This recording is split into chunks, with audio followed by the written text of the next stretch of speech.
And last year, when we met in Halifax, Canada, a very important set of constitutional reforms was agreed, including that a minimum of 1/3 of delegates to future CPCs should be women, and similarly a minimum of 1/3 of the places on our executive committee. And I pay tribute to CWP for the leadership that they've shown in this organisation in getting us to this point, which means that this week 40% of the voting delegates here will be women. And this reflects progress in many parts of the Commonwealth. Let me congratulate Sierra Leone on their reform, which has resulted in a doubling of the number of women in their recent election. Let us congratulate New Zealand on achieving 50% women over this past year, and pay tribute to our colleagues in India, whose parliament has recently passed a landmark reform, the aim of which is to secure at least 1/3 women in future across India. Speaker of the Parliament of Ghana and President of CPA, Right Honourable Alban Sumana Kingford Bagmin, warmly welcomed the distinguished guests to the conference. Ghana is the home of the impossible, an oasis of peace and a model of democracy.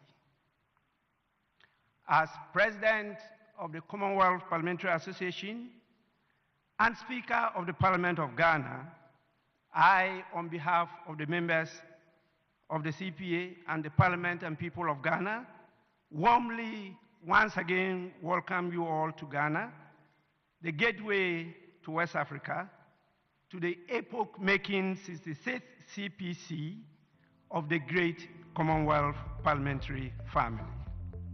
At the same occasion, Honourable Ian Lendo Gretna, Member of Parliament in the House of Commons, United Kingdom, and Chairperson of the Executive Committee, talked about the significance of the CPA and efforts being made to ensure the organisation continues to strive. The CPC offers the prospect of coming together as a global membership organisation. And I think we address the critical issues. We don't shy away from them anyway. And I think that is absolutely vital. Every single parliamentarian has worked tirelessly, including the Speaker and the Lord Speaker, to get to where we are today.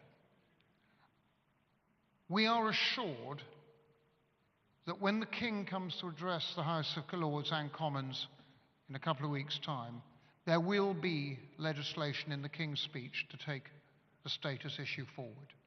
But I give you my word, both myself, the Secretary-General, and the parliamentarians of the UK will make sure, one way or the other, that this organisation will take its place with the international organisations of the world. After 110 years, we're moving forward. After the official opening of the conference, members of Parliament attended a number of workshops which discussed a myriad of issues. Some topics discussed included the importance of women representation in Parliament, barriers to women participation in politics, Parliament's executive and judicial relationship, the environmental approaches in tackling energy, poverty, and the issue of the power of disallowing legislation. The highlight of the conference was the award presentation. Speaker of the National Assembly, Right Honourable Nelly Muti, MP FAPRA, was awarded the Commonwealth Parliamentarian of the Year 2023. The selection committee emphasized a number of qualities, including the Honourable Speaker's contribution to upholding the rule of law, her commitment to transparency in parliamentarian processes, and her dedication to ensuring that citizens of Zambia have quick and easy access to information. Other awards that were presented included the Parliamentary Equality and Diversity Award, presented to Honourable Tombi Mekwe, Gauteng Provincial Legislature in South Africa. Other awards included New Parliamentarian Award and Parliamentarian Lifetime Achievement Award. In her acceptance speech, Madam Muti dedicated the award to all female parliamentarians in the Commonwealth as they strive to attain gender parity. I wish to place on record my sincere gratitude for being recognized as the 2023 Commonwealth Parliamentarian of the Year. I am aware that the process leading to the award was rigorous and highly competitive. It is therefore humbling for me to emerge as the winner of the award from among 180 legislatures in the Commonwealth. Mr. President, I wish to dedicate this award to the other 3,000 women parliamentarians of the Commonwealth.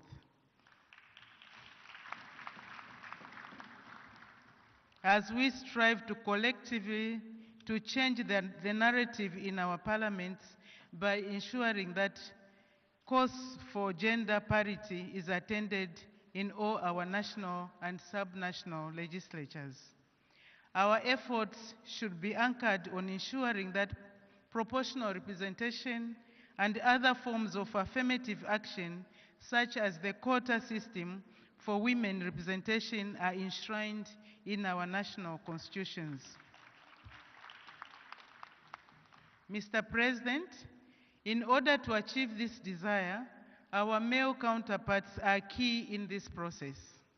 I therefore wish to implore our male parliamentarians to support women in their respective legislatures so that together we can enhance the representative, legislative, and oversight functions of our parliaments and address the challenges faced by the citizens of our countries.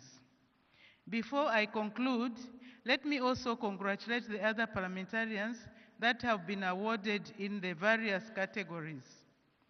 To the other contenders who did not make it, you are also winners for having been nominated to this award by your parliaments. Mr. President, allow me to implore the speakers and heads of delegations present to domesticate this initiative by CPA Secretariat of awarding parliamentarians in their parliaments. This will not only motivate parliamentarians, but also a way of encouraging them to perform their duties diligently. I wish to place on record that the CPA Zambia branch has implemented this initiative with the inaugural Parliamentarians Award ceremony having been held in September 2023. Let me end by quoting the words of Shirley Chelson, the first black woman to be elected to the United States Congress, who said, and I quote, "If they don't give you a seat at the table, bring a folding chair." But now I think it's time to amend this saying and say, if they don't bring you a seat at the table, find yourself on the menu. Thank you very much, and God bless. Obrigada, asante sana, merci, medase. Thank you. Some Zambian members of parliament who attended the conference gave a brief recap of the 66th Commonwealth Parliamentary Conference. The topics were extremely very engaging, but more importantly, what struck me the most was the new innovation of adding a debate on a topical issue, and in this particular case, the topical issue was sustainable agriculture and food security. I think that was very important. But the highlight of the whole conference was the award given to our Honorable Madam Speaker, Nelly Muti, who emerged as the Commonwealth Parliamentarian of the Year. I think we're very excited. This CPA conference has been so enriching. Besides the conference itself, we had all sorts of workshops organized, specific topics, and one of the topics that I enjoyed also was a topic on separation of powers, emphasizing how the legislature, the executive, and the judiciary should collaborate, but maintaining the oversight role without losing it, so that we can enhance democracy in our jurisdictions. We had a number of workshops. I attended the one on renewable energy, especially coming from a developing world where we have a lot of problems, especially maybe like power. We saw presentations on wind energy, on solar energy. It was quite educative. I just love the fact that CPA attaches great importance to we the women parliamentarians and the parliamentary business of the CWP, which is the Commonwealth Women's Parliamentarians meeting, was very, very important to me because we are starting to look at jurisdictions that are changing the numbers and changing the narrative that women can also be in leadership. And you have certain countries that have achieved the 50% mark. We're looking also at gender quotas that have increased. Zambia currently still stands at 15%, which is very low. We need to increase the numbers, and that is very, very important. Express my gratitude on the Speaker of the National Assembly of Zambia, who has been globally recognized as the best speaker of the year 2023. What is so interesting is the period that she has stayed in Parliament and the time that she has won this prize. You are aware that we have a lot of speakers here who have been around for some time, but here's a speaker who comes within 2.5 years and then wins an award. This calls for women that as long as they put all their effort, they work very hard, there is no barrier. There was quite a number of issues that were quite actually interesting when we look at today's topics, where we were looking at the food security worldwide. And it came out clearly that indeed we need to work as a globe to ensure that food security is attained. It is hoped that the Commonwealth Parliamentary Association conferences will continue to fight challenges Commonwealth countries face for the betterment of humankind.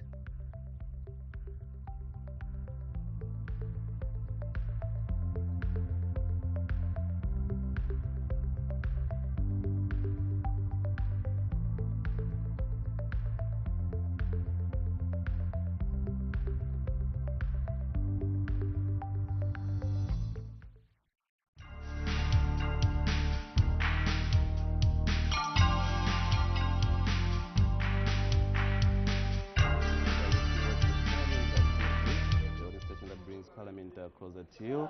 And remember, under consideration is a question for oral answer understanding order 74, and this is question number 86, which is coming from Ms. Brenda Nyerenda Lundaza, Member of Parliament, and she has directed a question to the Minister of Health, whether the government has any plans to rehabilitate the older Lundaza Hospital in Lundaza district, which is in a deplorable state, and B, if so, when the plans will be implemented, and see if there are no such plans, why. So remember, when business resumed this afternoon, Madam Speaker did make an announcement in which she did recognize the presence in the public gallery of pupils as well as teachers from Temira Academy in Lusaka West, Chilanga district. And on behalf of the National Assembly of Zambia, Madam Speaker did welcome the visitors to the National Assembly. And so we're standing by for resumption of business any time from now, as the House is considering questions for oral answer understanding order number 74. Of course, thereafter we'll have resumption of debate on the supply motion. Members of Parliament are actually debating the 2024 national budget. So you stay tuned right here as we continue to bring Parliament closer to you. Good afternoon.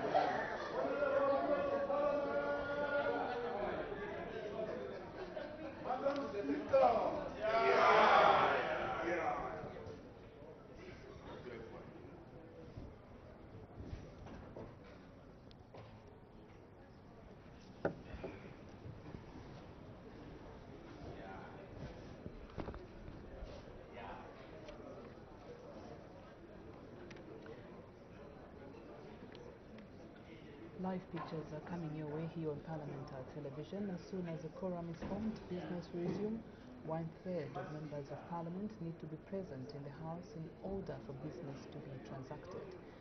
And so as soon as a quorum is constituted, the House will continue considering questions for oral answer understanding order number 74. And Claude, just to remind our viewers that we still have 2 questions remaining understanding order 74, and Mr. Sande Chanda Kanchivia, Member of Parliament, is also expected to ask a question to the Minister of Health And Madam Mediciana Piri, Milan's Member of Parliament, she's also expected to ask the Minister of Education.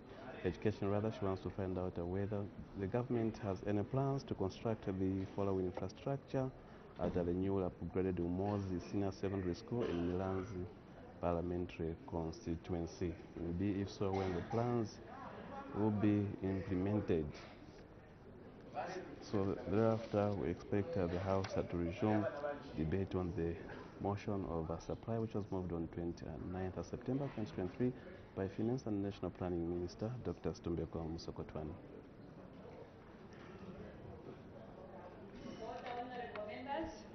When business was suspended, the House was considering question number 86 on the order paper, asked by the Honorable Member for Lundazi, and the Honorable Member for Shiwangandu was asking a supplementary question. May the Honorable Member continue. Thank you so much, Madam Speaker. Indeed, before we broke for tea, I was just about to make a follow-up question on the question posed by the Honorable Member for Lundazi. And I was saying, Honorable Minister, I was following your responses. And maybe as a way of just refreshing your mind, the idea to put up that new infrastructure of the hospital was to have that new infrastructure as an additional facility which could then cater for other districts other than Lundazi. And therefore the need for that hospital, as you have spoken to the resolution which was passed by those that met as stakeholders, still stands. My question is, what is your plan as government to with regards to the need for the people to have those both facilities operational, the old one and the new facility? Are you implying that the old facility will be discarded if government has got no plans to rehabilitate the old infrastructure and focus on the new one? I thank you, Madam Speaker. The Honorable Acting Minister of Health. Thank you, Madam Speaker, and I thank the Honorable Member for Shiwangandu. The answer is far from it. Let me also remind the House of what I said, and then that will be put in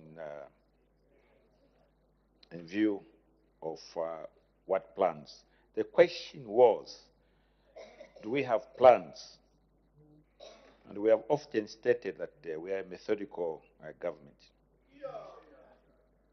The recommendation of the local authority during a meeting in 2022, arranged by the DC's office, attended by the provincial minister, PS Eastern, DHD, DC, and local government officials, was to turn the new hospital, which is 6 kilometers from the CBD, into a central hospital or general hospital, which will cover Chama, Jasefu, Lundazi, and Rumezi, whilst the old hospital should be renovated and equipped with HR to operate as Lundazi District Hospital. This I gave in my answer. But suffice to say, we know that these are discussions that are happening at the local level. Our policy of decentralizing some of this decision making, you have to understand that we respect that policy. These discussions, Madam Speaker, are still ongoing, and they are led by the local authority. Government, through the Ministry of Health, is yet to receive communications. It's indeed, I think, very good plans, very good thought, because you see the populations grow. At the moment, even say the new hospital is probably able to cater for Lundazi population the 154,000 or 186,000 that I talked about. Where there is an existing facility, like this hospital which was built in 1940, when these plans are finalized, in other words, when the local authority have finalized debating and presented their findings to the Minister of Health, and the new hospital is turned into a general hospital, we will then be in a position to turn the existing old hospital into a district hospital for Lundazi district. Having been there myself, I know that the continued operations of the old hospital would be a very popular move for the local population, because most ministers who have been there, I think they have been told about the need for that hospital to continue. But everything has to be done in a methodical manner. The local authority, the local people are already discussing. We wait for their resolution to reach the ministry. And when it comes out like that, it will also be right and proper to have a general hospital. Because if you look at the area from Lumezi all the way to Chama, it's a big place that includes Jasefu. So in essence, nobody has said that we're going to shut down that facility, but things have to follow in a logical manner. In the end, I think everyone will be happy. Thank you, Madam. The Honorable Member for Lundazi. Thank you, Madam Speaker. Some answers, they really leave you wondering. Honorable Minister, yes, you can question because none of your hospitals have been closed. Honorable Member, just go straight to the question. Never mind about people who are debating or seated. Go straight to the question. Thank you, Madam Speaker, for your guidance. It is painful because in a rural area to travel 6 kilometers, leaving a hospital which is nearby you is quite disheartening. Honorable Minister, amongst the priorities which you have listed is repairing the mortuary for the old hospital. I desire not for my people to think you care for the dead more than the living. Honorable Minister, we want your commitment. When are you going to even give us just beds so that those who are living may be able to access the facility which is nearby? I submit. The Acting Minister of Health. Let me make it very clear, Madam Speaker, that this hospital was not closed by the new Dawn administration. It was closed by the old administration. And these are some of the things that we have to correct, which we found. Now, the way we are going to correct it, Madam Speaker, is to ensure that we have use for the new hospital, and that use will mean that we upgrade it to a general hospital that will cover for the districts that I've enumerated. And at that stage, to correct what our predecessors did, this will be properly renovated, fitted with equipment and so on, so that it can operate the district hospital, because it's very close to the central business district. That is the aim. I think when that is done, not only the people of Lundazi, but of all those other districts will find that there are facilities that they can be attended to. And our people in Lundazi, they will be able to go to the renovated district hospital. But everything has got to follow a logical process, and that logical process, which we have embarked on, is to allow the local authorities, the local administration, to come up with recommendations that we shall follow as central government. Thank you, Madam Speaker. The last member, the Honorable Member for Chama South. Thank you, Madam Speaker. Madam Speaker, the problem of Lundazi is a planning problem. Because the new hospital, as the Honorable Member mentioned, is 8 kilometers away from the people. So, for me, I would have loved if you were to reverse things. Maybe to put the hospital either a double story, you know, if space is becoming smaller, no wonder in developed countries, hospitals are high-rise buildings. I think that is what we should have taken. But nevertheless, I want to find out from the minister. Since the new Lundazi General Hospital you've indicated is supposed to cover Chama as a referral hospital, that is, Chama, Lumezi, as well as Lundazi. Do you have any plans? Clearly, this Lundazi CBD hospital is the most preferred facility because of the population. And should we shift everything to the new hospital, it will be very expensive for people to access. Already it is health services there. Do you have any plans to modernize the old hospital? Because here the talk is about the old hospital, so that it should be able to have everything that the people of Lundazi and surrounding areas need. I submit, Madam Speaker. The Acting Minister of Health.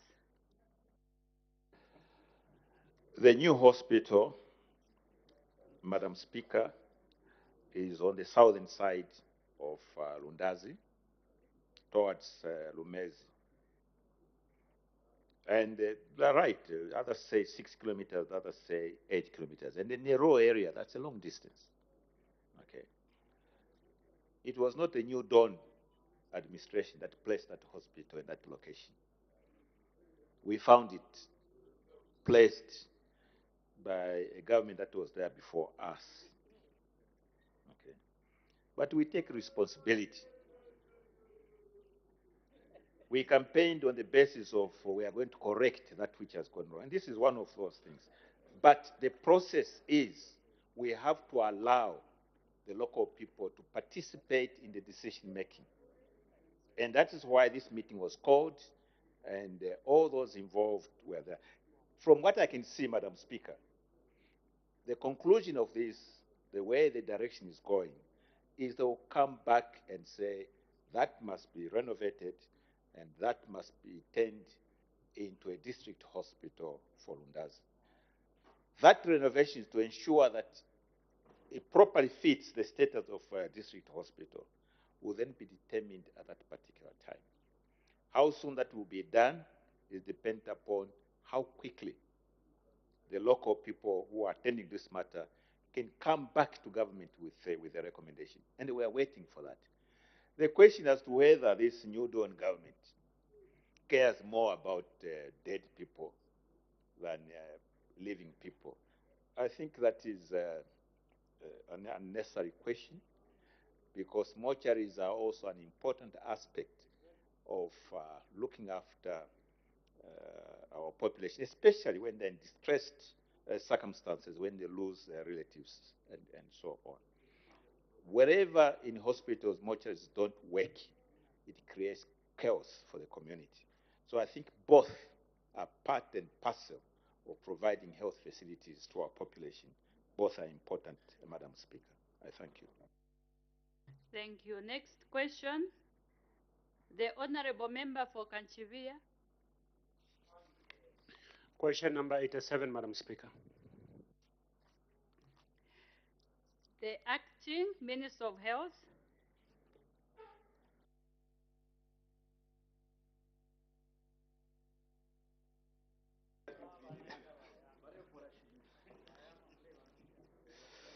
Thank you, Madam Speaker. Honorable Chanda, Honorable Member for Kanchivia, is asking the Minister of Health following questions. A, whether government has any plans to construct a level 1 hospital with a mortuary in Kanchivia district. B, if so, when the plans will be implemented.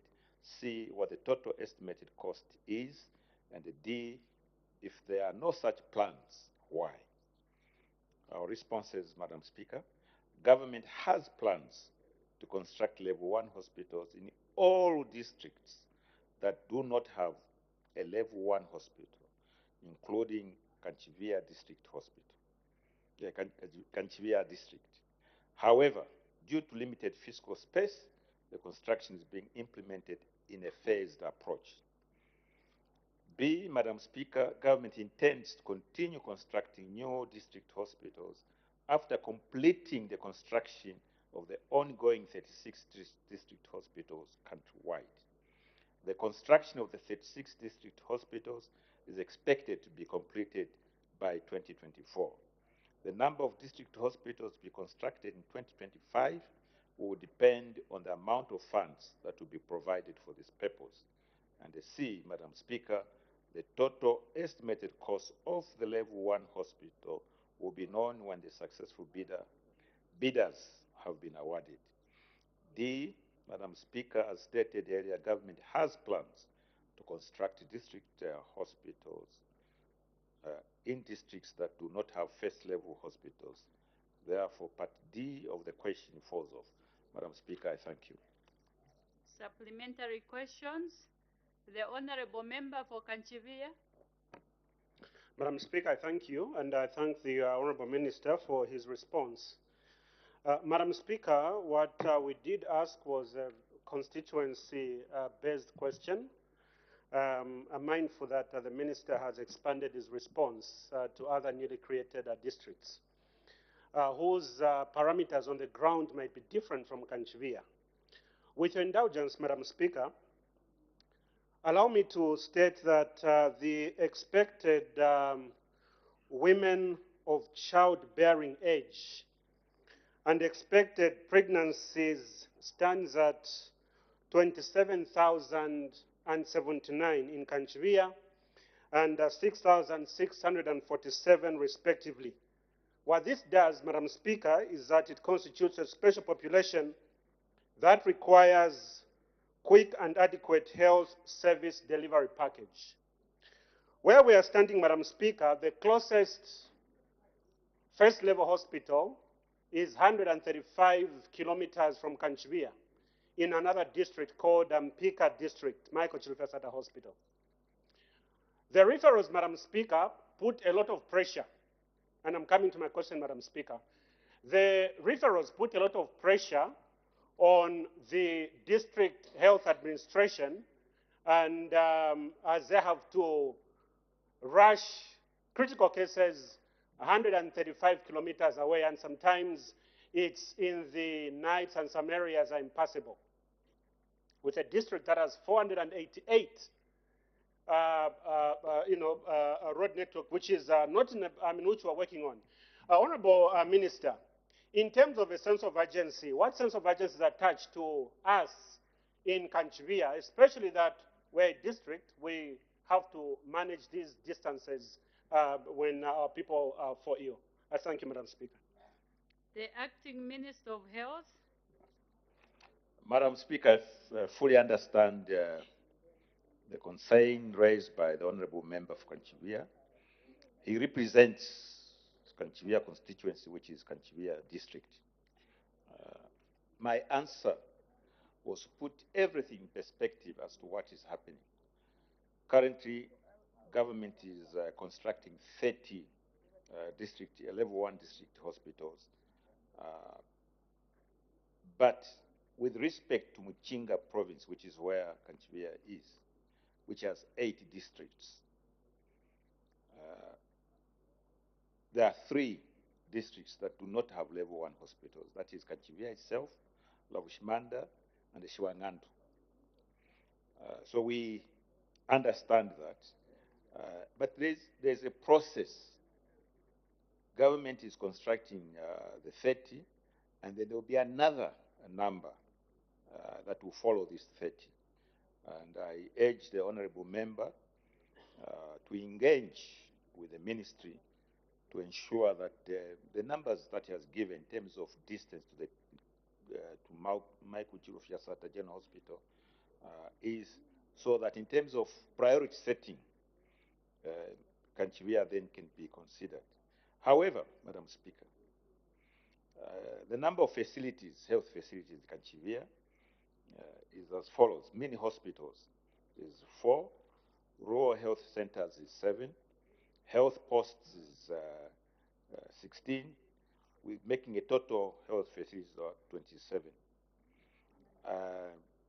Further health posts under construction funded by the Ministry of Health, that is Nchuvula Health Post, to be completed under 2023 Infrastructure Operational Plan, health post under construction funded by, with the help of the MP, by CDF 2023 allocation.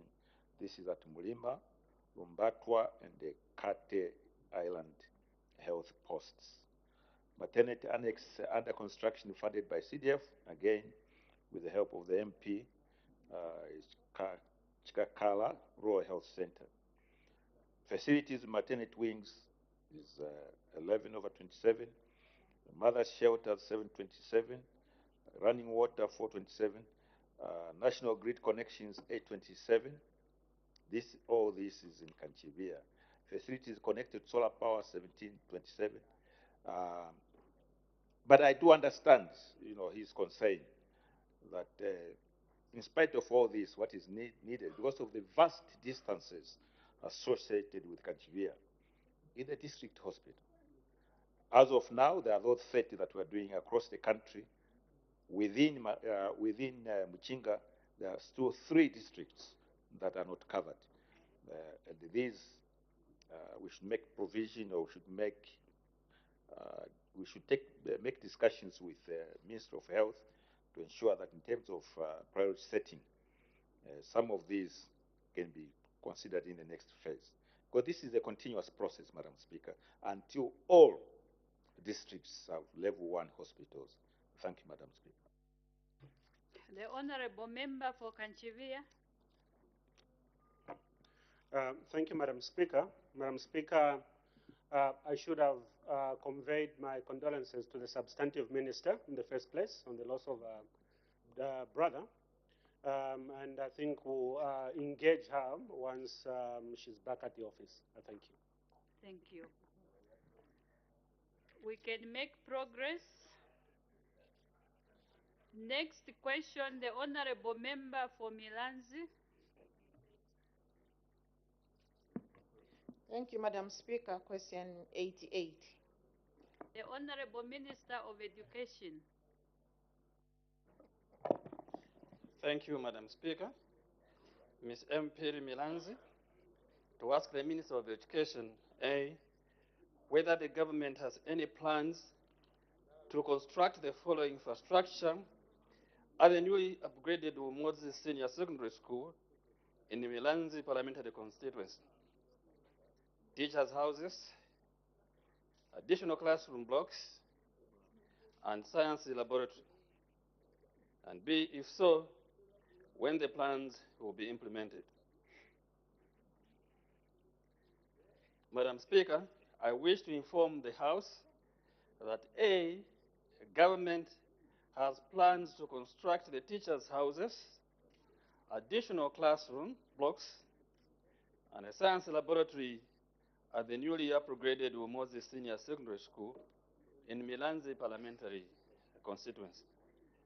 B, the projects will be implemented in the 2024 to 2026 medium-term budget plan.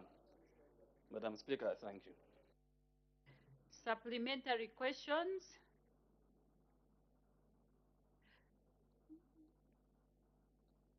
With the Honorable Member for Milanzi, do you have a question? You can go ahead. Thank you, Madam Speaker, and thank you, Honorable Minister, for your response. Honorable Minister, it will be important for members of Parliament to be given these plans so that we stop asking questions about government plans. Where can we find these plans? The Honorable Minister of Education.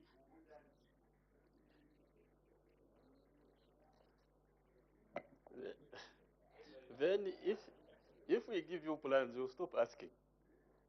So continue asking. All right? And it is a mammoth task really to give all the plans for this year and that year.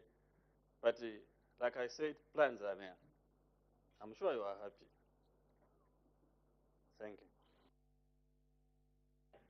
The Honorable Member for Bangweulu. Just to amplify the question that Honorable Member of Milans asked. Honorable, maybe let me stretch it further. Is there infrastructure development plan in terms of schools and teachers' houses sitting in the ministry? If it's yes, would you mind sharing with the members of parliament, as my fellow MP said, so that these questions of asking if you have plans or not, they are becoming tedious. So is there an integrated infrastructure development plan sitting in your ministry? If yes, would you mind sharing with all of us so that we know, for example, that in 2042, the Ministry of Education will construct a school in Banguru constituency or Milanzi? Thank you. The Honorable Minister of Education. Now, since 2042, you want a plan up to 2042? We'll still be there. We'll still be there. It will come.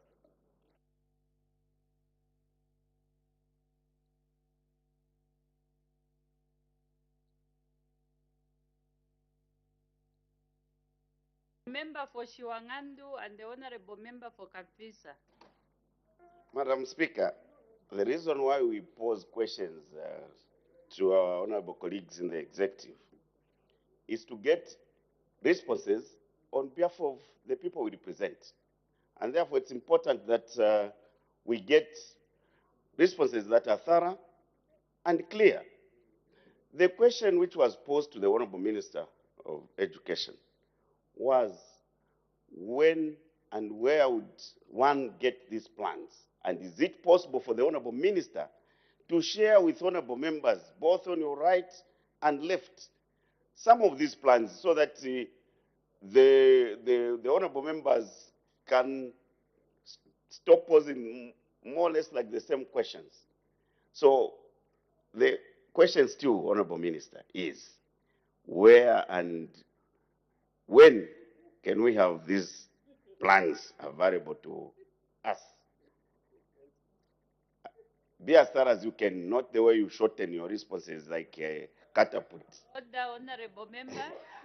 Thank you, Madam. Thank you. We've gotten the question. The Honorable Minister of Education, I think this is the third time the same question is answered. Is it possible? I don't know whether you can explain it a bit. The Honorable Minister of Education. So the problem here is, Madam, infrastructure which is still pending makes it difficult for you to project. Okay? Some of them are 15 years old. So 2042, when we haven't finished the other projects, you were there. You know what I'm talking about. Some of them are 15 years old. Some of them are 10. Some of them are 12. So wait, first of all, we deal with what we already know, rather than projecting for 2042. How can I project 2042 when I haven't finished what you began? It's simple. That's where logic is. So they were abandoned. And I know many infrastructure were abandoned. We're trying to finish now. If it hadn't been for these fluctuations in our money, we could have finished them. But we're hoping that if we are able to, if we finish all of them, then we know that we could still, if you like, embark on greenfield infrastructure. That's the way we go about. That's the way logic sometimes entails. And also, this is the way. You see, when you ask yourself that are there any plans, you put us on the spot whether we shall do that. Because sometimes I answer that there are no immediate plans. Sometimes. You see? Then when they are there, I tell you they are there. Thank you. The last member, the Honorable Member for Kamfinsa. Madam Speaker, maybe as a takeaway for our Honorable Member of Parliament for Milanzi, Minister, are you able to confirm if there is funding available for the projected implementation plan? Because in your answer, you indicated 2024 to 2025. Are you certain the funds are available for this particular activity? I thank you. The Honorable Minister of Education. Yeah, this is why I said 2024, 2026 medium-term budget plan.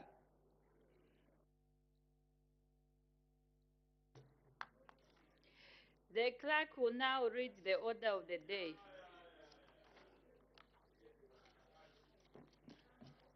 Supply motion of 29th September 2023, resumption of debate. When the House adjourned on Friday, 6th October 2023, the House was considering the motion moved by the Honorable Minister of Finance and National Planning that the House do now resolve into Committee of Supply on the estimates of revenue and expenditure for the year 1st January 2024 to 31st December 2024, together with the annual borrowing plan presented to the National Assembly in September 2023. Order, honorable members. Any further debate?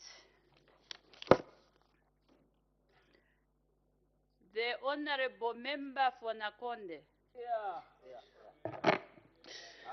Madam Speaker, I'm grateful for this opportunity that you have given me to contribute on this self-praise budget.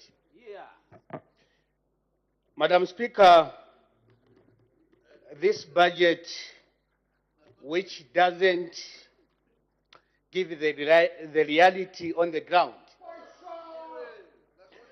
Madam Speaker, you can recall that Zambians out there are suffering. The cost of living is very high.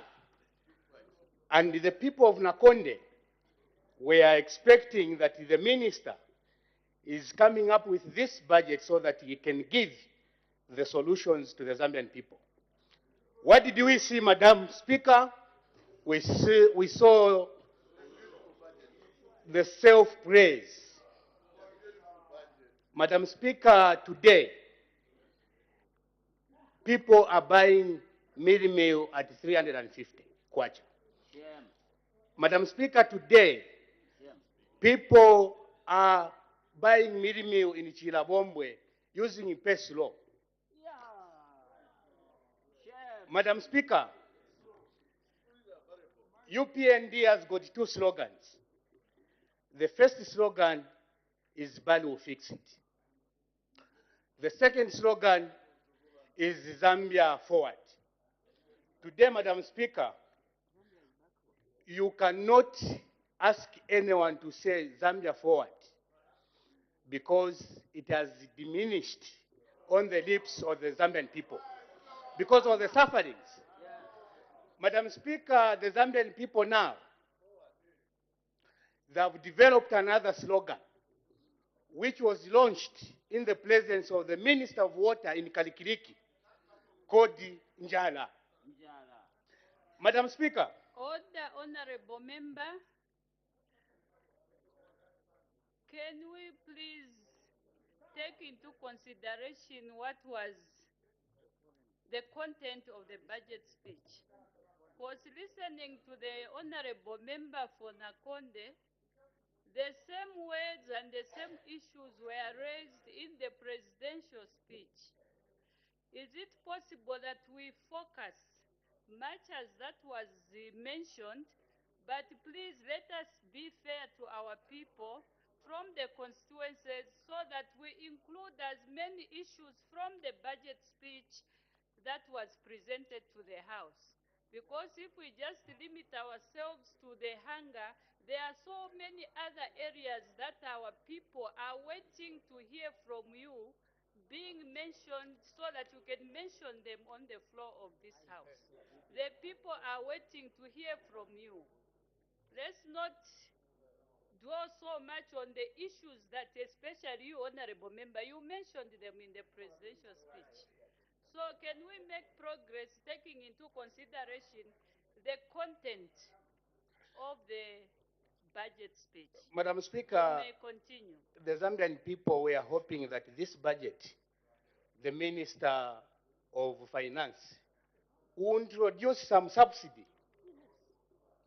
on fuel and food stuff, because the Zambian people are suffering. Madam Speaker, since you have guided, on page 4 of the budget speech, it states, Madam, on the economic front, Zambia's external debt is now under control following the debt restructuring agreement reached earlier this year. The rate of increase in prices of consumer goods and inflation, which we found at 24%, has reduced to 12%. And notwithstanding periods of instability, the exchange rate of the kwacha is relatively more stable now than before. Madam Speaker, I think the one who prepared this budget should be arrested. This is fooling the Zambian people, Madam Speaker. How much was the exchange rate when we lost power? Madam Speaker. Order, Honorable Member, fooling the Zambian people is unparliamentary. Can you find a better word? Madam Speaker, the one who wrote this, I'm sure is an enemy of the Zambian people. Why am I saying so, Madam Speaker? On the 23rd, Madam Speaker, on 23rd August 2023, the exchange rate was trading at 16.7. This is 2021. 23rd August 2021, the kwacha was trading at 16. Madam Speaker, the time the Zambian people, the UPND booed the president there on 24th, the kwacha was trading at 16. How come now somebody can say now the exchange rate is stable? And when the Zambian people are suffering, this is the, now I can concur with the Member of Parliament for Pika who stated to say, I'm sure this budget was prepared by foreigners who don't live in Zambia. Because if they live in Zambia, Madam Speaker, they could have an information that the exchange rate by then was trading at 16.7. Madam Speaker, coming to the issue of external debt, sometimes, Madam Speaker, I wonder, what is the debt restructuring? Madam Speaker, debt restructuring is just an agreement that you defer the payment. Can you start celebrating? Can you start lining up headmasters, Madam Speaker, because there is a debt restructuring? The Zambian people, you promised the Zambian people that you are coming to dismantle the debt, not debt restructuring. We never agreed. The agreement which was there, Madam Speaker, was to dismantle the debts, not debt restructuring. And yet, how can you even start celebrating about a debt restructuring when there is a lot of debts that you have accrued? Madam Speaker, only, Madam Speaker, on this annual borrowing plan, on page 2, domestic debt, this government is borrowing about 83.2 billion from the domestics. Madam Speaker, how much is that in dollar? Madam Speaker, there is a statement here which the people of Nakonde are going even to petition the Zika, Zambia Institute of Chartered Accounts, and that of the Economic Association of Zambia, for not telling the truth that this government is going to borrow about 83.2. Why do we say so, Madam Speaker? There is a statement here on domestic debt that gross domestic, this government is projected at 83.2. And out of that, they're going to use 16.3 billion to finance the budget. And the balance, Madam Speaker, they're going to refinance maturities falling due during the course of the year, which means that the government is not sincere. Why is it not telling the Zambian people that they are going to borrow this much? And yet they have just indicated that they are going to borrow from the domestics only about 16.3, which is very low. Madam Speaker, what are the effects of borrowing from the domestic? Madam Speaker, I would want you to know that the domestics are that of the NAPSA, the domestics are that of the banks, the domestics are that of the insurance. Order, honorable member. Your time is up. Your time is up, honorable member. Let's plan our debates well so that we are within the time allocated to us. The honorable member for Mufumbwe. Thank you, Madam Speaker, for giving me this time so that the people of Mufumbwe can also add. The people of Mufumbwe can add a voice to this wonderful speech. Order, honorable members, order.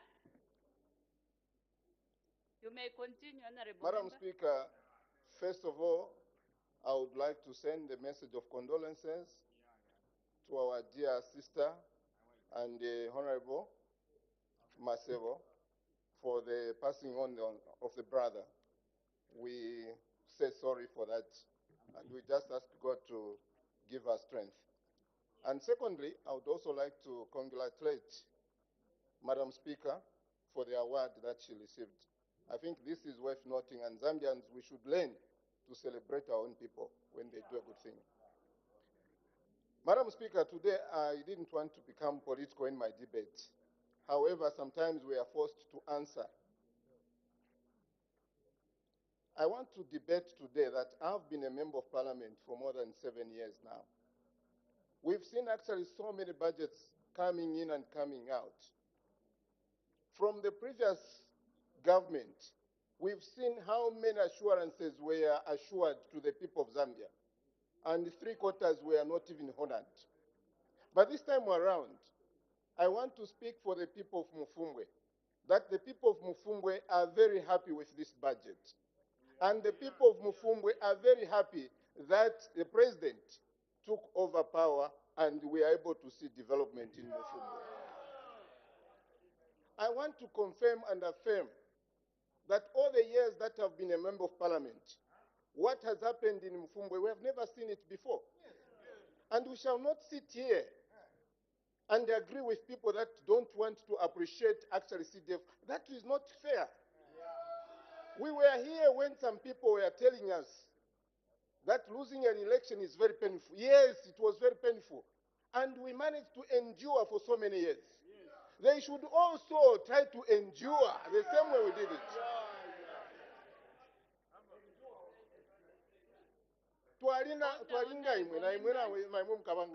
But we were like some of you.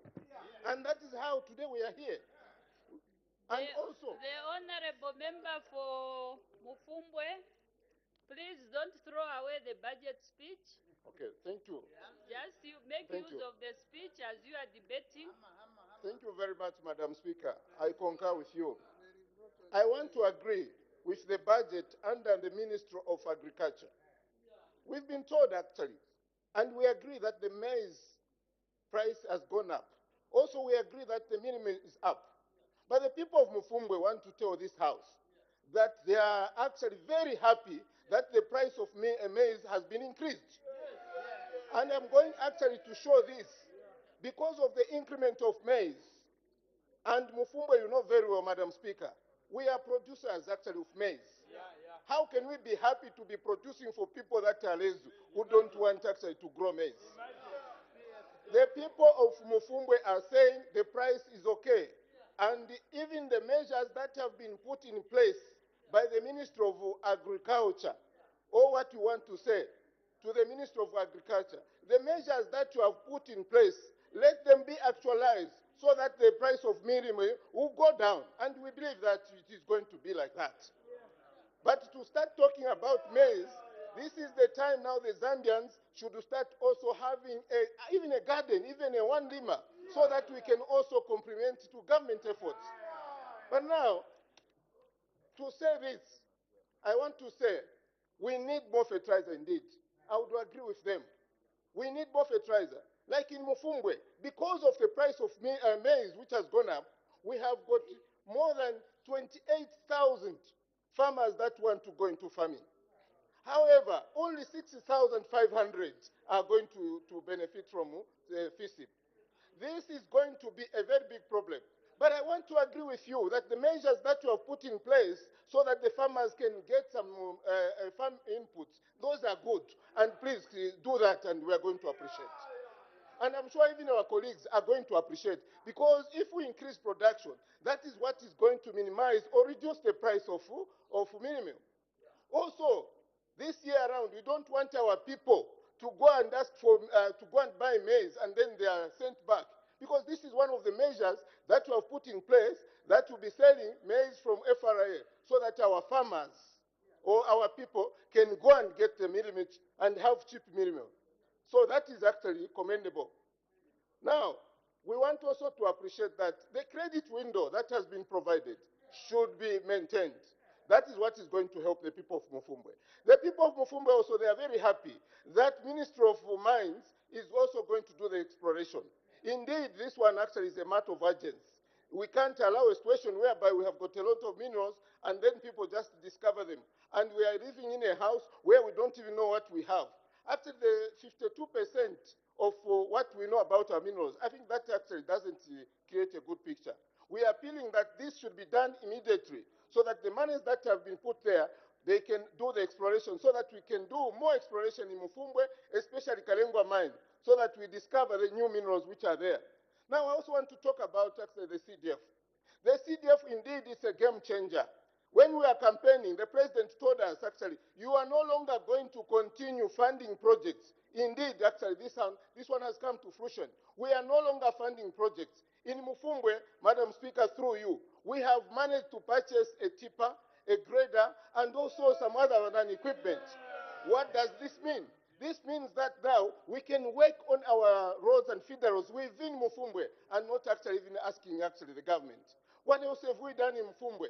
Mufumbwe, we have never had actually schools. Now we have built more than 10 1-by-3 classroom blocks. What does that mean?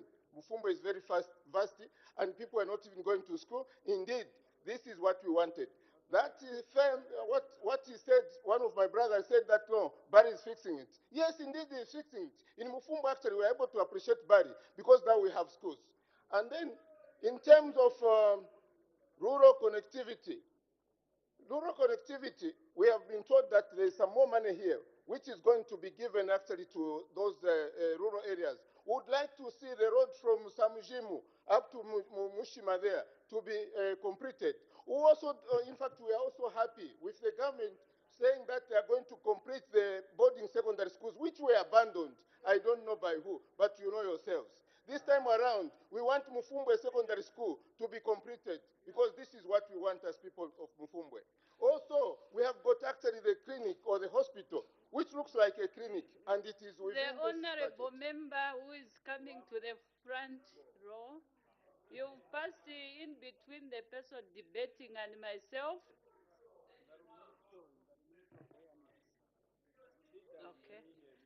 The honorable member may continue. So, Madam Speaker, through you, for me, I would like to say that this government, the new Dawn administration, means well. If someone today can come here and start trivializing this budget, I don't know. I would also want to say that, gentlemen, or maybe ladies and gentlemen, honorable members, you have to be strong. Let us actually give credit where it is due. Let us not just come here and start saying, no, this budget is empty. That is not correct. Even yourselves, you are going there actually bragging that the CDF is a game changer. Now, what can you do now? Please, let us continue actually appreciating the government. Thank you. Thank you. Order, honorable members, order. I'll be alternating. I pick this side and this side. The honorable member for Shuangandu. Thank you so much, Madam Speaker. Indeed, we need to adjust our timings to reflect on a budget which was presented for more than 3 hours in 8 minutes. Is a daunting task. We need to revise our timings. Madam Speaker, the third budget we are debating today, presented by the Honorable Minister of Finance, must relate to the other two that he presented. I do recall that when we were in the last quarter of 2021, every time we asked a question about developmental issues, there was that talk of saying, wait for the new Dawn budget, which was going to address everything.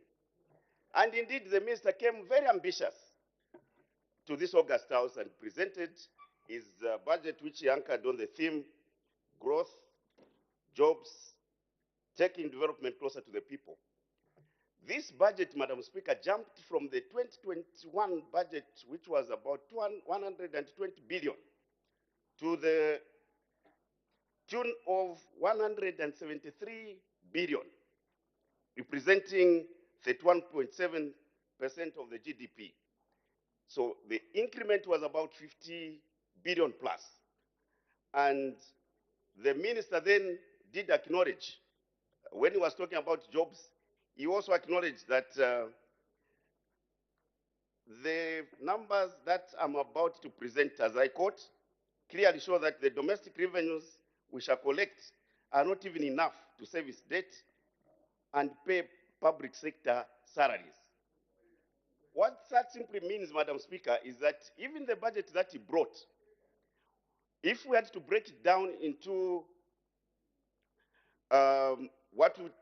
other than functional classifications, if we had to look into recurrent and capital, you would see that most of the huge chunk of his budget went to recurrent expenditure, and more so to PEs. When the reality dawned, the minister came with this year's budget, which then reduced significantly from that jump of 50 billion to 67.3 billion, less 6 billion from the figures he came with in 2022.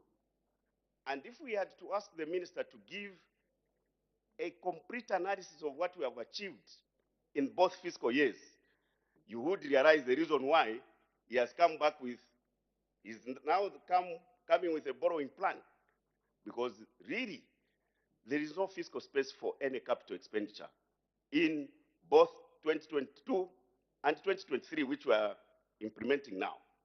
And as you know, I was up, the Vice President was acknowledging the challenges that we have faced with the CDF, which was debated as a panacea to the development of the rural constituencies.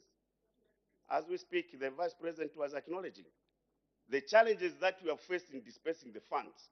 I stood here in 2022 and informed my colleague honorables that this is not a panacea to development.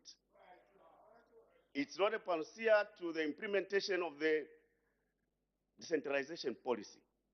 All these challenges we are going through are challenges that we could have avoided. Now, Madam Speaker, this year, the minister has come back to this August House with a total sum of 177.9 billion for us to approve. Now, again, when you break this down, you realize why he has come with the borrowing plan. Because then he knows that there's no money in this budget that will go to any significant capital project. We are talking figures. We are not making lamentations there. So, Madam Speaker, what we are trying to say to the minister is that let him unlock the potential, because last year's theme was about stimulating growth. Now we are unlocking what has already been stimulated. I don't know how we can do them interchangeably. Now, if the minister does not unlock the potential of the local players in the economy, who are these local players? Suppliers of goods and services to government, contractors who have already been audited, and those who have audited have already been paid. But these people who have done the jobs now, food suppliers are still owed money, and the money has got the same value. Contractors, Madam Speaker, ministers should know their limits. So, what I'm trying to say, Madam Speaker, is that if the minister doesn't unlock the potential of local players in the economy, we shall continue going around in circles.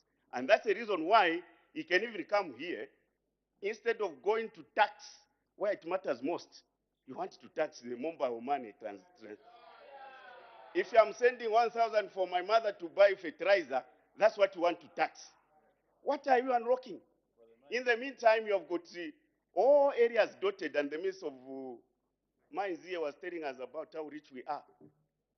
But you can see millions and millions of dollars flying to the airport, international airport, to procure gold. When we were in government, we made sure that the gold that was recovered. Madam Speaker. Madam Speaker. Order, honorable members. We made Bank of Zambia as the last buyer and first buyer of gold. That was deliberate to ensure that that natural capital, natural resource, goes to boost up the economy. If that is honest, you don't need to tax these mobile transaction dealers. How do you allow, Madam Speaker, transactions of metals to be taking place at the airport?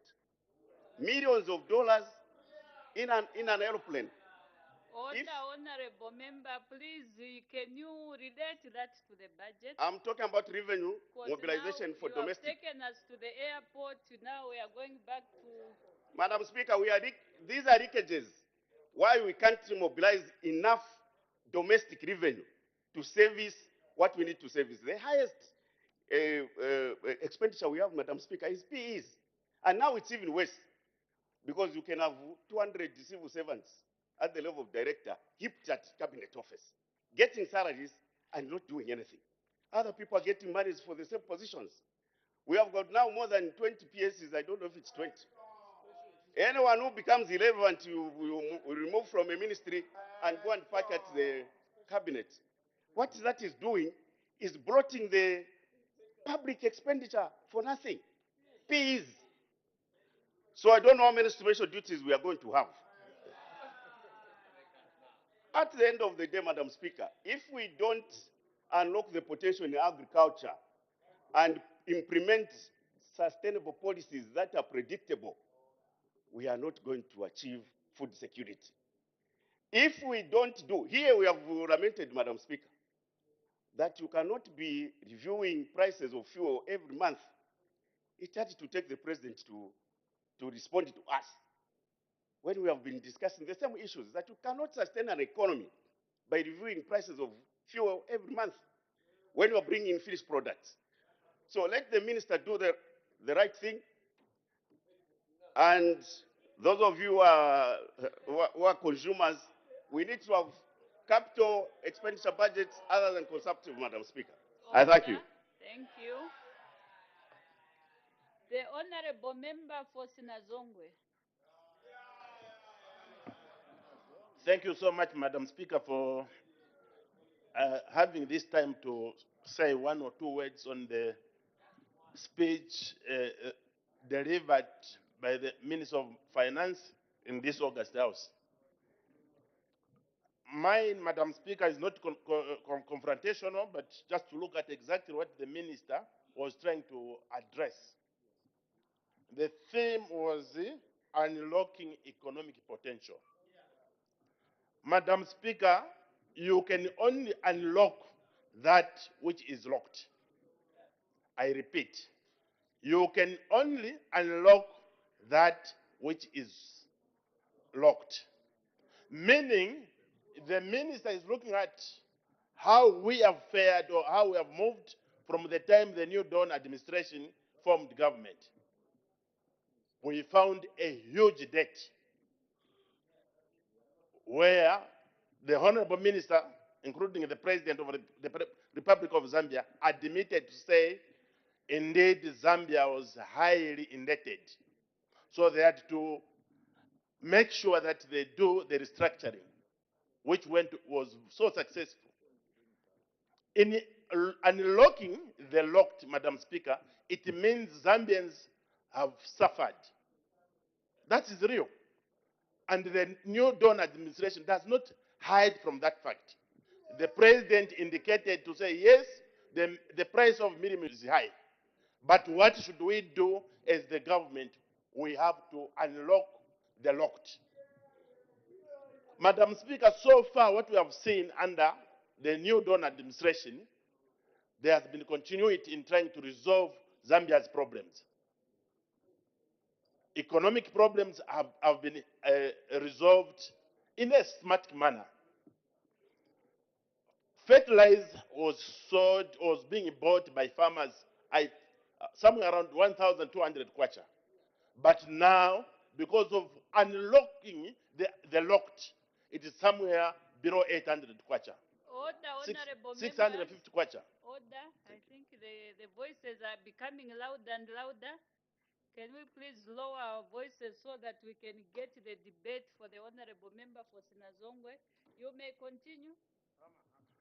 So far as we are talking, Madam Speaker, a bag of fertilizer, which was going at 1,200 kwacha per 50 kg, now is somewhere around 650 kwacha. That is unlocking the locked. That's what the president or the finance minister was trying to say. We have a lot of challenges, Madam Speaker. The people of Sinazongwe for the past 12 years, including the 2 years of New Dawn administration, the Batoka Mamba Road was not attended to. There was no hope whatsoever from the previous regime. Now we are seeing an advert where consultant services are being requested. That is a plus to the people of Sinazongwe because that is an economic road, Madam Speaker. As I'm speaking to you, per day, over 150 trucks are using that road in transporting coal. That is unlocking the locked. The CDF that in the last 10 years under our colleagues' rule, I received a total sum of 3.1 million kwacha, 5 solid years. But under the New Dawn administration, Madam Speaker, the first year I received 25.7 million kwacha. That is unlocking the locked. Something that was of a great challenge to our colleagues, it was unlocked. Now we are so far the first year of New Dawn administration, Sinazongwe alone, we managed to do over 27 projects. Over 27 projects. Something that was not even happening. That is unlocking the locked. As we are talking now, we want to procure equipment, earth-moving equipment. Something that was unheard of under our colleagues' rule. That is unlocking the locked. We are moving. Now we are talking of engaging the government so that at least the bottom road can also be worked on. That is unlocking the locked. We understand, Madam Speaker, to say, under the leadership of our colleagues, the country was debt-ridden. It had to take vigilant leadership, saying to it that whatever was a challenge was addressed. We are not running away from the minimum price. Yes, it's very high, but very soon the locked will be unlocked. We cannot complain in Sinazongwe, Madam Speaker, to say the price of milling is high. Yes, it is high because we never harvested because of the fresh price that we had. We are hard workers. What we produce first is for consumption, then the rest we sell. So we need to inculcate such values in our peasant farmers, that you don't sell maize when it is too fresh. Harvest, reserve some for your family, the rest that's that's what you sell. So that is unlocking the locked. So we need to understand that this is a journey. Where we are coming from is quite hard, but where we are heading to, there is light at the end of a shorter tunnel, not long tunnel, because of the leadership of His Excellency President Hakainde Chilema. There are a lot of areas, Madam Speaker. You look at the mining firms. In Sinazongo, we have about 6 coal mines right now. All we need is to look at how best we can partner with these companies so that under PPP, they can help to revamp a lot of areas. In Sinazongo, Madam Speaker, we have about 4 irrigation schemes that were abandoned by our colleagues. Abandoned. There is no single project, Madam Speaker, under their leadership that you can point at to say they did this from central government. There is nothing. So, under the new donor administration, Madam Speaker, things are moving, and believe me, in the next 40 years, Sinazongwe will be a better place to live in than any other part of the country. So we are unlocking the locked. A lot of areas, Madam Speaker, we don't run away from shortcomings. Shortcomings are there, but all we need is the zeal and determination to have them resolved. What we are doing is to unlock the locked. Yes, everyone be hearing, the price of, yes, we understand. Milling meal, the price is high because we have people from the town areas who don't farm because of their geographical state. But outside there are some villagers. Let us use our land for our own production. We should not run away from our regional location to say the neighboring countries, they depend on Zambia to have food or to have a milling meal. So let's take that as a business opportunity for our farmers to grow more maize. All we need is to give them incentives that the ministry. We need to encourage our farmers to say, beyond the FISIP, there are some soft loans that our farmers can get to plow more crops, more maize for consumption and selling to the market. I thank you, Madam Speaker. The Honorable Member for Kamfinsa. Madam Speaker, allow me first of all to place on record my profound thanks on behalf of the people of Kamfinsa constituency for the opportunity, Madam Speaker, to make a few but very important comments on the 2024 proposed national budget. Madam Speaker, I will start with the theme. This is the 3rd UPND budget that has been presented. In 2021, Dr. Msokotwane came to Parliament, and his theme was centered around economic growth. That was in 2021. Madam Speaker, in 2022, another budget speech was read out. The theme was about stimulating the economy. So from economic growth, we hear now it's about stimulating the economy. This year, the Minister of Finance is telling the people of Zambia that with this budget, he's going to unlock their economy. Now, Madam Speaker, what should come first?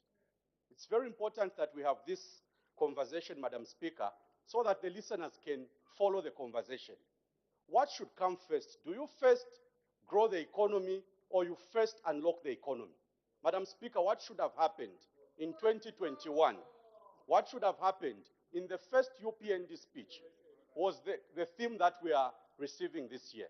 The first budget speech should have been unlocking the economy. The second budget speech should have been stimulating the economy.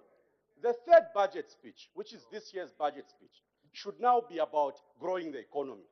Clearly, Madam Speaker, we have a problem with the theme. And I want to advise my colleagues in government. It's always important to acknowledge what you must do first. So, number one, Madam Speaker, the people of Kamfinsa are saying the theme for this year's budget is misplaced. And I'm very certain, Madam Speaker, as I continue giving my comments on this budget, that other aspects will be highlighted. Now, the second observation I want to make, Madam Speaker, is the manner in which the speech was delivered. Madam Speaker, if I have a written text, I am a minister, and the text has been verified by all the stakeholders in government, I will come here and I'll read the text, and people will understand what I'm trying to say. Now, what I noticed from the Minister of Finance, very strange, Madam Speaker. For every sentence that the minister was reading, he was making running comments within his speech. Now, Madam Speaker, that is very strange. For a Minister of Finance, Madam Speaker, it is important.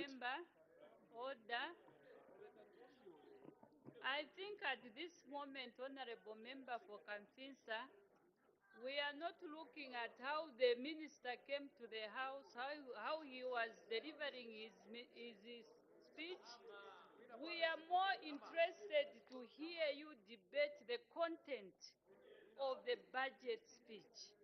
I think that is very, very important for the sake of your people in the constituency and even yourself. So can we please concentrate on the speech rather than debating the minister? You may go ahead. Thank you very much, Madam Speaker. I have 5 minutes remaining. Madam Speaker, I've just highlighted some preliminary observations. I will now go to the specific issues. Now, this budget, Madam Speaker, speaks to how the economy should be unlocked. And I said in my earlier remarks that this is what should have happened earlier. We unlock and then we start achieving these other objectives. Madam Speaker, I'll go straight to mining, because mining is a very important aspect that obviously needs to be attended to. Madam Speaker, the minister responsible for mines held a press conference announcing that Vedanta had been allowed to come back into KCM. KCM has got 3 mine sites: Chingola, Chilawombwe, Nampundwe, and there's a smelter in Kitwe. Madam Speaker, the mine investor that was announced and the liabilities that they left in 2019, $1.1 billion in liabilities. Liabilities simply means money that they owe. Madam Speaker, if the same Vedanta is the same investor we are bringing back, Madam Speaker, I'm a worried person. I'm a worried person because the Minister of Finance set out a mining production target of 3 million tons of copper over a period of 10 years. Madam Speaker, if Vedanta is the investor that is supposed to help us achieve 3 million tons of copper, Madam Speaker, I am a worried person. I am a worried person because to achieve that target, it means that the Konkola Deep Mine in Chilawombwe should produce 300,000 tons of copper. Madam Speaker, Vedanta has no capacity to achieve 300,000 tons in Chilawombwe. And I'm saying, Madam Speaker, from the perspective of the liabilities that they left, there are people that have been saying, why can't you allow Vedanta to come back? Madam Speaker, we never chased Vedanta. Vedanta failed in its capacity to provide the resources that are supposed to be given into the mining sector. The point I'm making, Madam Speaker, and I want to be on record, if Vedanta has the capacity to inject the resources that we need into that mine, Madam Speaker, the first thing that Vedanta should provide is a financial statement that will show their income and their revenue, their liabilities and their assets. Currently, Madam Speaker, Vedanta has failed to publish to the people of Zambia that finally, as we come back, we now are ready to inject the money that we are pronouncing. Madam Speaker, in this budget, I expected the minister actually to announce that we find it strange that having given incentives to the mining sector. The mining sector has failed to respond. Are you aware, Madam Speaker, for the benefit of the public, that 2023, by the month of December, we are going to record the lowest copper production in 14 years? Everyone is projecting, Madam Speaker, that for this particular financial year, only 680,000 metric tons of copper will be produced. Despite, Madam Speaker, providing incentives to the mining sector. So the point I'm raising today, that this budget, Madam Speaker, as much as we want it to unlock the economy, unfortunately, Madam Speaker, it has not spoken to the realities on the ground. The realities on the ground that this year we will not even be able to reach 700,000 tons of copper. Do we need, Madam Speaker, do we need to go back to an investor that has no capacity to pay the liabilities that they have? Madam Speaker, the answer is no. So I stand here, Madam Speaker, owing to the limitation of time, to Zambia, that when we bring investors in Zambia, we must be serious. Madam Speaker, when we bring investors in Zambia, we must be serious. Let us not bring investors who have failed in the 17 years they were given to produce the same copper that they want to produce today. So I stand here, Madam Speaker, on behalf of the people of Kamfinsa, to indicate that posterity will judge us harshly. Bringing back an investor that has no financial capacity, Madam Speaker, it is a disservice to the people of Zambia. I thank you. The Honorable Mufaladi. Thank you very much, Madam Speaker, for giving me an opportunity to debate the motion on the floor. And I'm grateful that we'll say one or two words on the budget that was presented by the Minister of Finance. Madam Speaker, firstly, I want to put it on record that at the time when the Minister of Finance was presenting the budget speech or budget policy speech, I was very much alert. And I saw none on this side sleeping. No. And on top of that, Madam Speaker, I have a lot of respect for the Minister of Finance, who actually, Madam Speaker, at the time of the PF taking over government in 2011, he had left the economy flourishing at 7.7%. Yes, GDP growth. This is the man, this is the minister who was presenting his budget speech there. And I was very much alert and I was not sleeping because there is a statement that was made. Honorable member, let's try as much as possible not to debate the minister. I'm actually going into, I'm talking about the GDP growth. The GDP growth, Madam Speaker, was at 7.7%. When they came in, honorable members on my left. 1 year down the line, it went to 6.6. By 2020, when it was in negative, 0.28. That is the pedigree the PF left when they were in power. You literally wrecked the economy, brought it to its knees, and that's the more reason why when the UPND, the New Dawn government came into power, they made sure that the economy starts growing. And you start saying, why did you start with stimulation? If you are going to resuscitate someone who is dead, you must start looking for symptoms that he is responding before you start treating. And that's why you have to stimulate. We had to stimulate the economy for it to start responding. The economy was dead when you left it. That was what it is.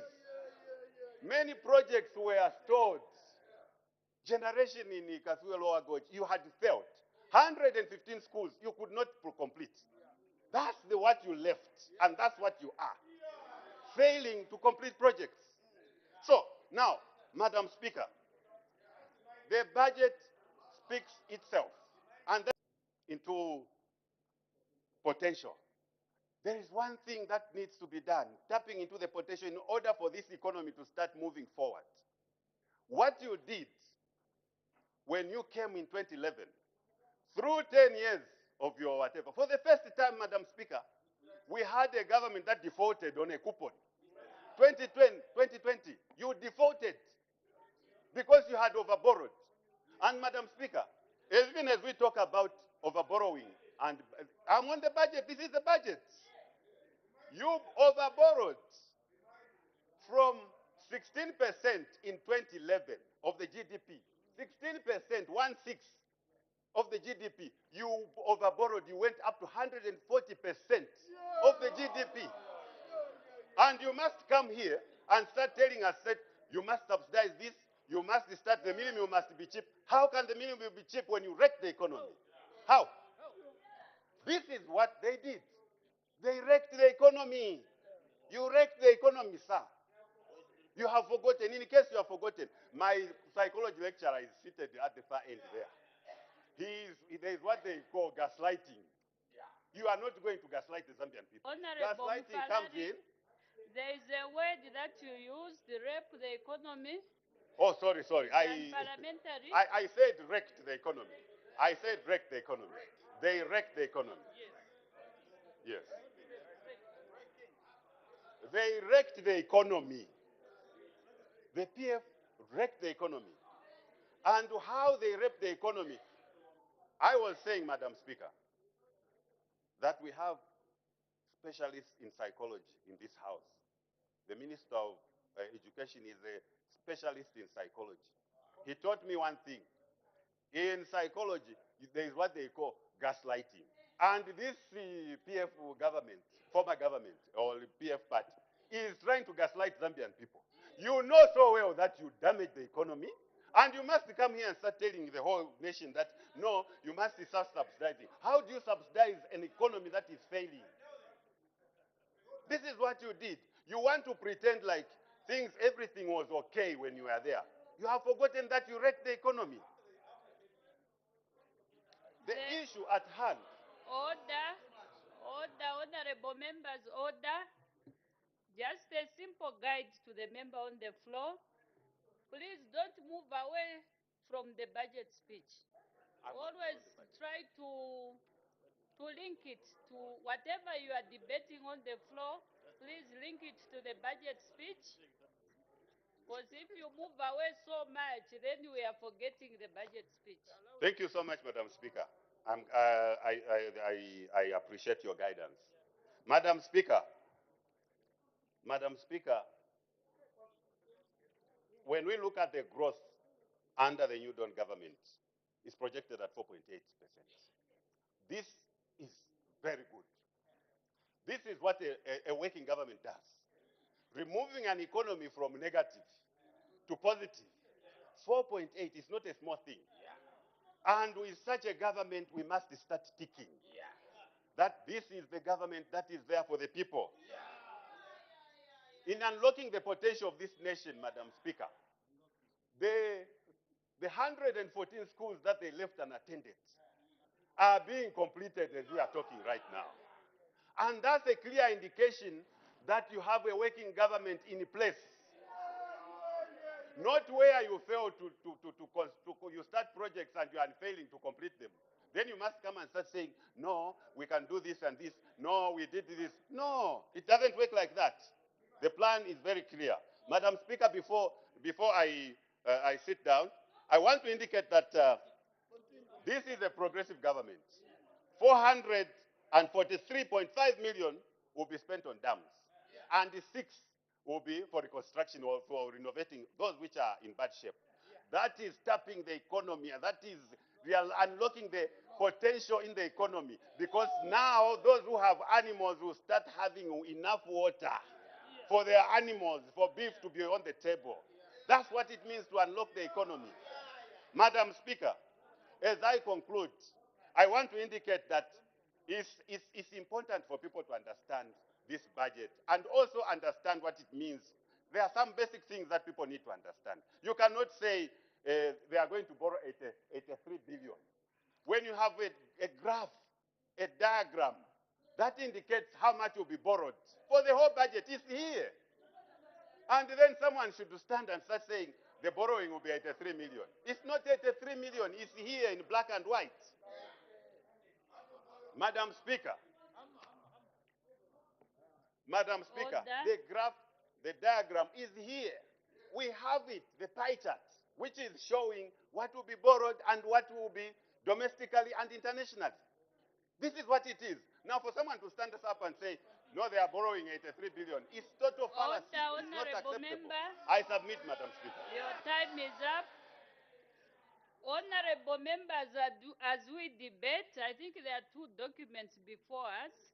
When we are talking about something from the annual borrowing plan, let us refer to that document.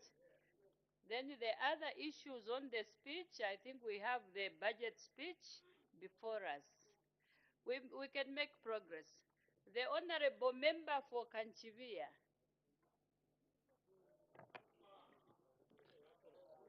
Madam Speaker, I want to thank you for this opportunity.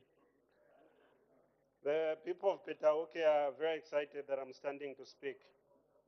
Madam Speaker, for starters, the people of Kanchivia gave me a mandate. The mandate I was given was to bring a private member's motion to this House regarding the conditions of service for the councillors. I want to thank the 10 councillors from Kanchivia. I want to thank the good people of Nalolo constituency for seconding this very important motion. I want to thank the executive for being magnanimous. That a motion which was unanimously agreed upon in this August House has seen the light of day, and our councillors from the 156 constituencies can look forward to a better pay.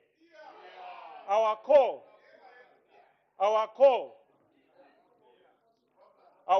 Madam Speaker, is that the increment from the current 3,000 should be monumental, so that our people, the hardworking councillors, can agree that as they go back home,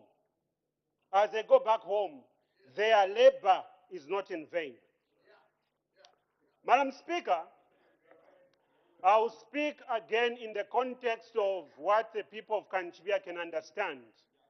I refuse to be drawn into the economic jargon of Lusaka because my people may not understand. So I restrict myself largely to the agricultural sector because that is the mainstay of our local economy in Kanchivia. Madam Speaker,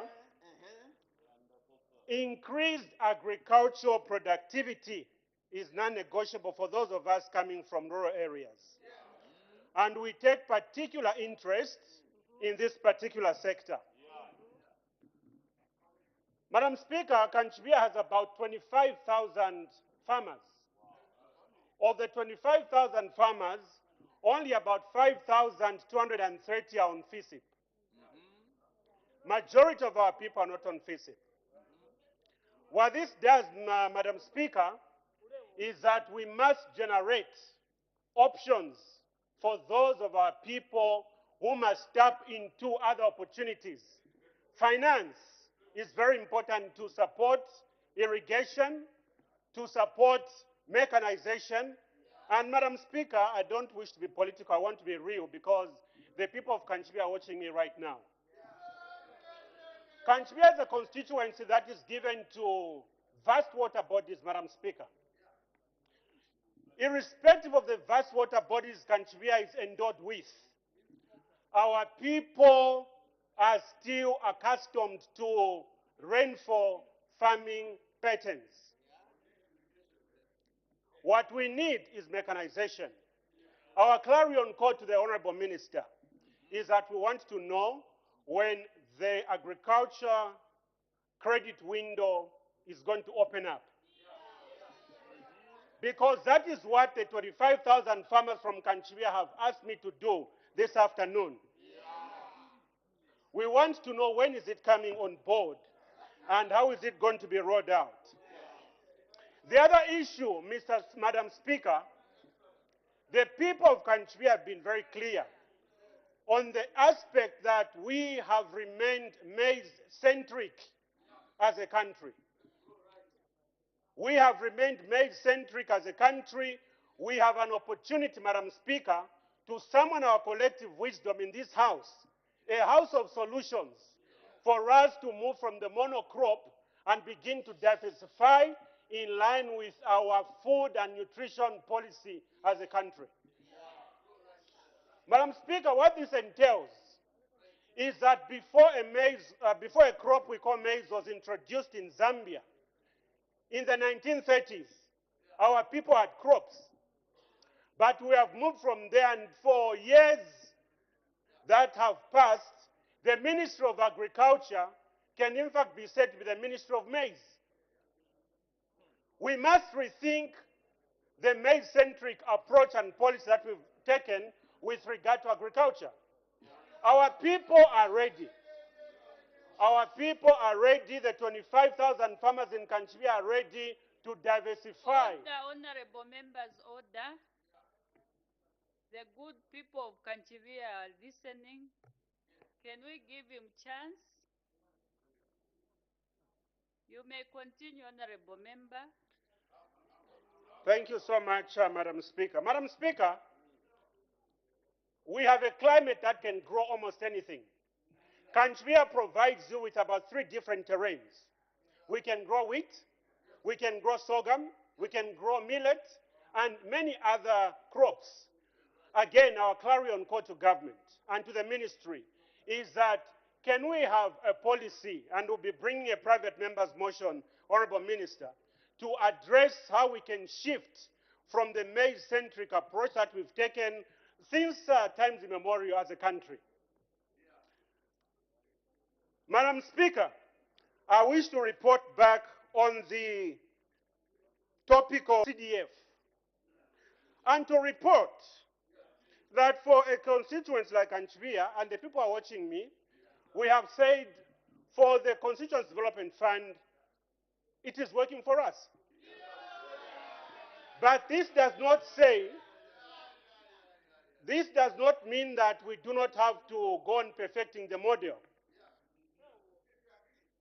The model must be perfected, the disbursement ought to be timely, but the CDF is working for us.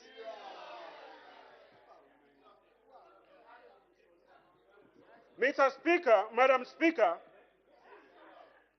we also wish to support cause.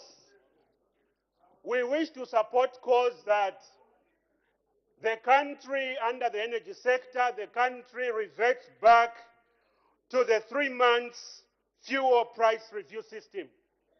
What this has done is that it has affected planning. The monthly adjustments has affected productivity for our local farmers in Kanchibi.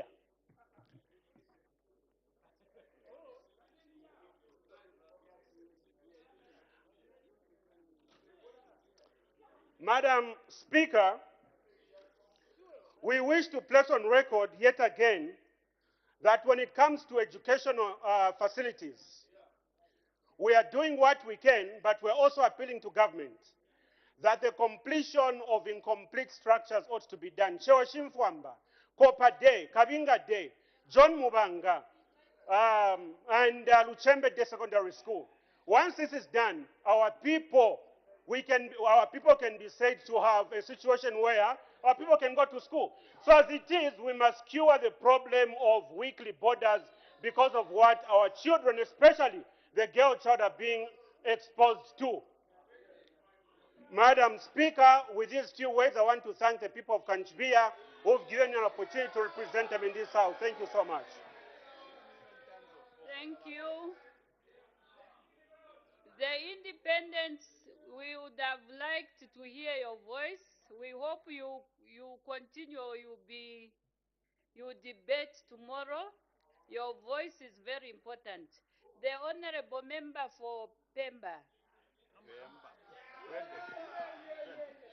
Thank you, Madam Speaker, for allowing the good people of Pemba constituency to contribute on this very important motion.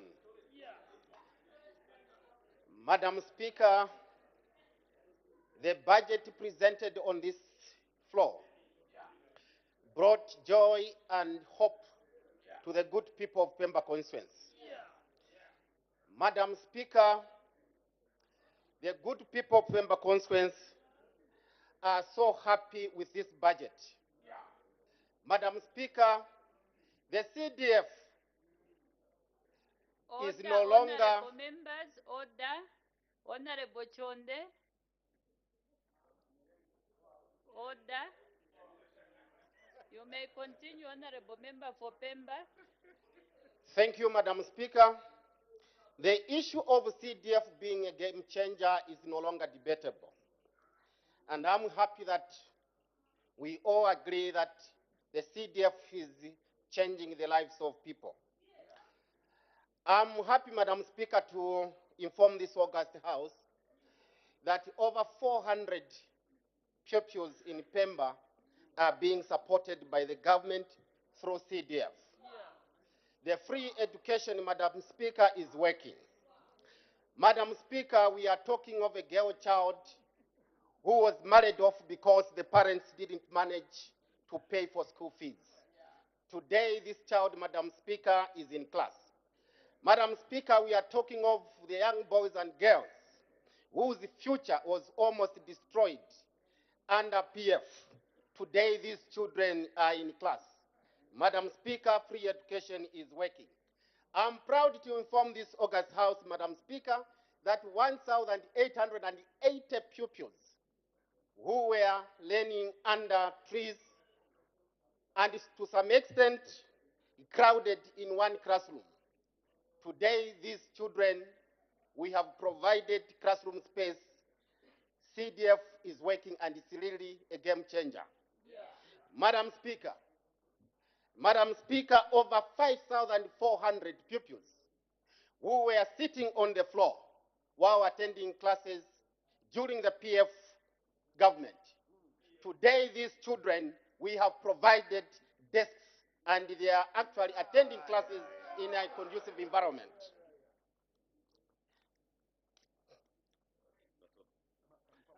Madam Speaker, let me take this opportunity to comment on the subsidies. I've traveled to all the 12 wards in my conference with the view to get their opinion on the subsidy. Today, Madam Speaker, I stand on this August House to report the response I got from the conference. Madam Speaker. Order, honorable members. Order. You may continue. Thank you, Madam Speaker. The response I got from my people when I traveled to 12 wards, they are saying they would rather receive. Order, honorable member. As the time is 1840 hours, I interrupt the proceedings and debate stands adjourned. Day for resumption of debate.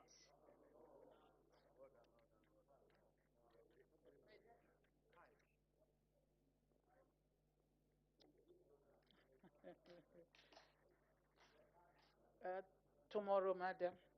Debate to resume tomorrow. The House.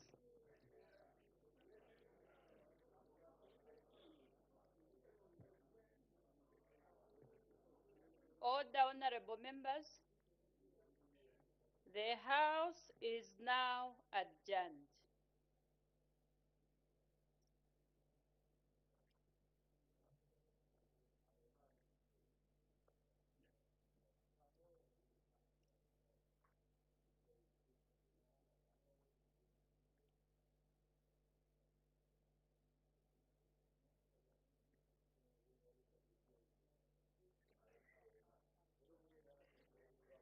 Proceedings today, Tuesday, 10th October 2023.